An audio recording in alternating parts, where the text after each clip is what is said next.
안녕하세요. 책 읽는 프레야입니다. 오늘 리뷰할 책은 KBS 명견만리 제작진의 명견만리 대전환 청년 기후 신뢰편입니다. 많은 분들이 명견만리 시리즈를 영상이라든지 책을 통해서 접해보셨을 텐데요. 이번 책은 말 그대로 대전환 청년 기후 신뢰에 관한 것으로 코로나 같은 시대에 사는 우리에게 더욱 많은 공감이 가는 책이었습니다. 명견만리 사자성어 뜻 자체는 만리밖을 내다보아 잘 살펴보다입니다. 즉, 통찰력, 관찰력 등을 말하는 사자성어인데요. 지금과도 같은 대혼란 시기에 많은 공감이 가는 책이에요. 1부 대전환을 보면 1장 다시 복지를 생각하다로 시작되는데요. 자영업자, 기업 등등 줄줄이 많이 망했어요. 코로나로 인해서. 정부가 긴급 재난지원금을 지원하기도 하고 여러 가지 지원을 했는데요. 명견만리 제작진은 현금 지원같이 단기적인 것보다는 뚜렷하고 정확한 일자리 정책을 장기적으로 솔루션을 제공하는 게 더 낫다고 제시합니다.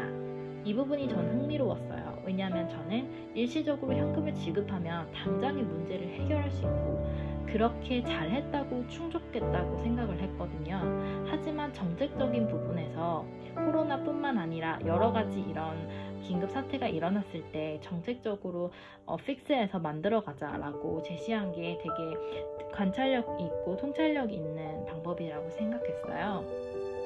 또한 비정규직의 문제라든지 코로나로 인해서 더욱 벌어진 빈익빈 부익부의 문제라든지 우리의 세금이 도대체 어디 쓰이는지 이런 부분을 통해서 다시 복지를 생각하자고 얘기합니다.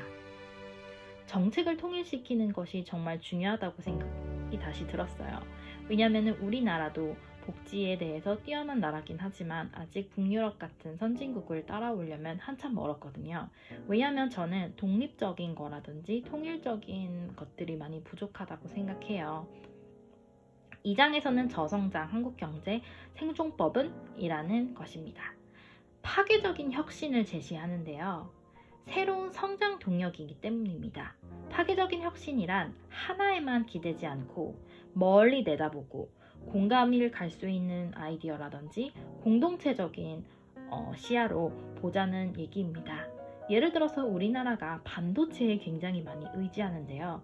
이것은 혁신에 옳지 못합니다. 하나에만 기대지 않고 여러 가지 공감할 수 있고 모두가 다 같이 공동체적으로 성장할 수 있게 혁신이 필요할 때입니다. 3장은 속도가 안전이고 생존이다 라고 합니다. 말 그대로 코로나 같은 시대에 공감 능력에 딱 맞춰서 빠른 속도로 많은 솔루션들이 제시되었는데요. 대표적으로 줌이라든지 구글 듀오 같은 영상 회의 시스템입니다. 저는 이 부분에 조금 반대하는데요. 물론 빠르게 대처하는 것도 중요하지만 저는 속도보다는 방향이라고 생각하거든요. 이 부분은 1장에서 제작진들이 제시한 단기적인 현금 지원 말고 장기적으로 일자리 정책을 보자는 얘기와 맥락상 통하기 때문입니다. 이럴 때일수록 서로 간의 연대라든지 안정적인 장기적인 정책이 필요해요. 2부로 가서는 청년 뉴 제너레이션에 대한 얘기인데요. 4장 불공정 시대의 청년에 대해서 얘기하기 시작합니다. 지금의 청년은 예전의 청년과 달리 약자로 많이 통해요. 예전 같으면 고성장 시대이기 때문에 많은 것들이 기회가 주어질 수 있었고 물론 그분들도 많이 힘드셨지만 고성장하는 사회이기 때문에 많은 승진이라든지 성공이 보장되기도 했어요. 하지만 지금은 비정규직 문제라든지 캥거루족들도 많아지고 청년 우울증도 많아지는 어찌 보면 우울한 시대가 되었습니다. 5장에서는 청년에게 일자리를 묻다입니다. 불공정 시대의 청년은 어떻게 일자리를 구하고 관련해서 대책을 세워야 될까요? 90년생과 같은 MZ세대 그들은 가치와 권리에 더 귀 기울이고 워라벨과 같은 본인들만의 신념이라든지 가치를 내세우는데요. 과연 사람이 목적이고 이익이 수단이 되는 사회일까요? 지금은? 저는 그렇지 않다고 봅니다. 제작진도 이에 대해서 의문을 제기합니다. 청년들에게는 사람이 목적이 이익이 수단인 사회가 올 수 있을까요? 이렇게 하기 위해서는 뚜렷한 주인의식이 필요합니다. 주인의식이란 나 중심이 아닌 공동체적으로 생각하는 주인의식이고요. 동료의 땀을 훔쳐서 밟고 올라가서 성공하는 것이 아닌 공동체 중심으로 다 같이 성장하자는 것입니다. 이 모든 솔루션들은 어찌 보면 너무나 이상적일 수 있지만 해당 책은 두루두루 여러 가지 관점에서 보면서 많은 종합적인 솔루션들을 제기하기 때문에 우리에게 구체적인 솔루션보다는 큰 시야를 볼 수 있는 기회를 주는 책인 것 같아요.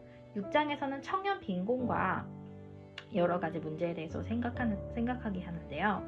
청년들이 지금 많은 빈곤에 빠지고 있고 실업을 하고 자영업자들은 망하고 있고 청년들은 더 이상 아기를 낳지 않아요. 이것은 정말 많은 문제를 야기하는 것 같습니다. 3부는 기후입니다. 클라이밋 체인지. 정말 요즘 많이 나오고 있는 말이죠. 7장 미래의 도시는 걷는 도시다. 로부터 기후에 대한 얘기를 시작합니다. 파리라든지 코펜하겐은 걷는 도시 프로젝트를 크게 진행해서 많은 호응을 얻었는데요. 우리나라 같이 미세먼지가 많은 나라도 이렇게 걷는 도시, 친환경적인 도시를 조금 더 적극적으로 정부라든지 시민이 함께 추진해 갔으면 좋겠습니다. 왜냐하면 걷는 시민이 바로 이 도시의 주인이기 때문이죠. 8장 그린으로 전환하다입니다. 우리가 이처럼 걷는 시민, 즉 도시 주인이 되기 위해서는 기후 시민으로서 활동해야 합니다. 9장 그린 뉴딜과 같이 신재생, 수소, 탄소 전환 등등 더 늦출 수 없는 에너지 대전환의 시대입니다. 우리는 더 이상 석탄에만 의지하지 않고 그린 뉴딜, 즉 신재생, 수소, 저탄소 등등의 에너지 자원을 얼른 찾아서 많은 솔루션들을 제기하면서 새로운 다음 세대에게 친환경적인 경제라든지 친환경적인 사고를 물려줘야 한다고 생각합니다. ESG 요즘 많이 나오고 있잖아요. ESG는 단순히 친환경만을 고집하는 것이 아니고 친환경 플러스 다 함께 같이 성장하자는 사고에 기반한 정책입니다. 저는 이것이 또한 이상적일 수 있지만 만약에 우리가 다음 세대에게 청정하면서 고성장의 경제를 물려주려면 이처럼 모든 것이 같이 결합하고 통합하면서 전환해야 된다고 생각합니다. 물론 어렵겠지만요. 마지막 4부는 신뢰입니다.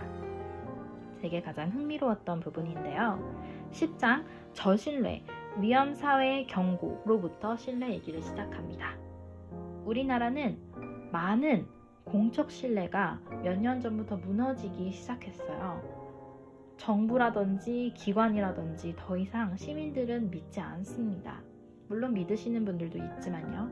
왜냐하면 어느 정도 정부라든지 기관이 시민들을 실망시킨 거는 맞아요. 부동산 정책이라든지 LH, 검찰 등등 여러 가지 이슈가 있었잖아요.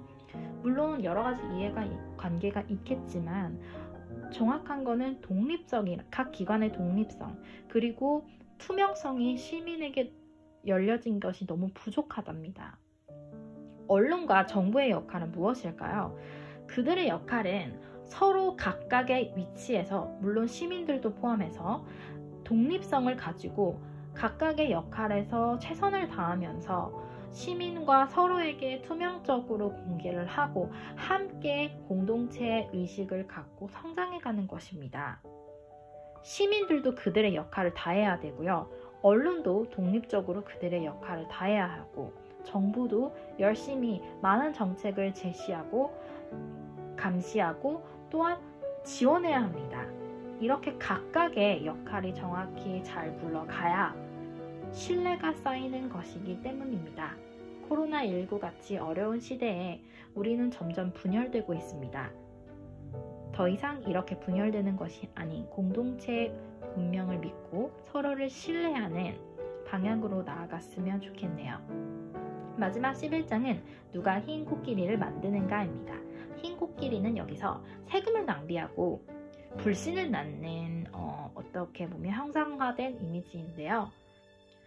더 이상 투명성이 부족하고 서로 저신뢰가 쌓인 문화가 아닌 올바른 방향을 위해, 속도보다는 올바른 방향을 위해 많은 시민들과의 소통을 하고 토론을 하고 여러 가지 정책과 방향을 제시하면서 나아가는 사회가 되었으면 좋겠습니다.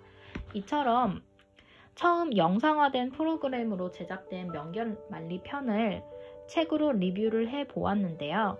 이번 시리즈의 새 주제 대전환, 청년 기후 신뢰는 구체적인 것보다는 많은 부분들을 두루두루 종합적으로 살펴보아서 좋았고 얘기할 거리가 분명히 많을 것 같습니다. 그럼 오늘도 리뷰 들어주신 분들께 감사 인사드립니다. 잘 자요.